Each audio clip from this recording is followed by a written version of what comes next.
AP ముఖ్యమంత్రి నారా చంద్రబాబు నాయుడు తనయుడు మంత్రి నారా లోకేష్ ఆసక్తికరమైన వ్యాఖ్యలు చేశారు. అమరావతిలో మీడియాతో ఇష్టాగోష్ఠిగా మాట్లాడుతూ రాజకీయాలు, పరిపాలన, ఏపీలోని వివిధ పరిణామాల గురించి కూలంకషంగా చర్చించారు. పార్టీకి, ప్రభుత్వానికి మధ్య కొంత గ్యాప్ ఉన్నమాట వాస్తవమని అంగీకరించారు. అయితే అందరినీ కలుపుకుని వెళ్లేందుకు ప్రయత్నిస్తున్నామని మంత్రి అన్నారు. అయినప్పటికీ పార్టీ బలోపేతానికి ముందుకు సాగుతున్నామని లోకేష్ అన్నారు. ఒకరిద్దరు చేసిన తప్పులను అందరికీ ఆపాదించలేమని మంత్రి నారా లోకేష్ అన్నారు. అవినీతికి పాల్పడే ఎమ్మెల్యేలపై కఠిన చర్యలు తీసుకుంటామని హెచ్చరించారు. కాపు ఉద్యమ నాయకుడు ముద్రగడ పద్మనాభానికి జనసేన పార్టీ అధినేత పవన్ కళ్యాణ్ కు పోలిక పెట్టడం సరికాదని లోకేష్ అన్నారు. పవన్ ప్రజా సమస్యలను అడిగి తెలుసుకునే వ్యక్తి అయితే ముద్రగడ సమస్యలు సృష్టించే వ్యక్తి అని లోకేష్ ఎద్దేవా చేశారు. ఈ ఇద్దరికి పోలిక సరైనది కాదని లోకేష్ అన్నారు. పరిపాలనలో బిజీ అయిపోవడం వల్ల తన కుటుంబంతో గడిపే సమయం అసలు దొరకడం లేదని లోకేష్ వ్యాఖ్యానించారు. పొరుగు రాష్ట్ర మంత్రి కేటీఆర్ తో తనకు పోలిక సరికాదని అన్నారు. తన పోటీ తన తండ్రి అయిన ముఖ్యమంత్రి చంద్రబాబుతోనేనని లోకేష్ తెలిపారు. జూనియర్ ఎన్టీఆర్ తో తనకు విభేదాలు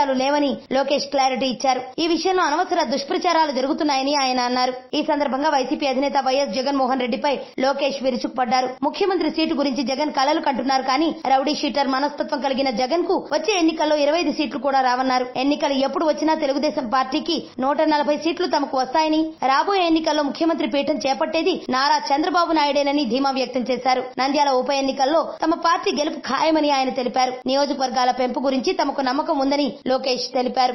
అంతుచిక్కని రహస్యాలు, మరెన్నో మనకి తెలియని పురాతన కట్టడాలు, వాటి వెనక దాగిన నిజాలు, పూర్వీకుల ఆచారాలు, మరెన్నో మూఢ విశ్వాసాలు, ఇలా కాలగర్భంలో కలిసిపోతున్న రహస్యాల కొరకు సబ్స్క్రైబ్ చేయండి రహస్యవాణి ఛానల్.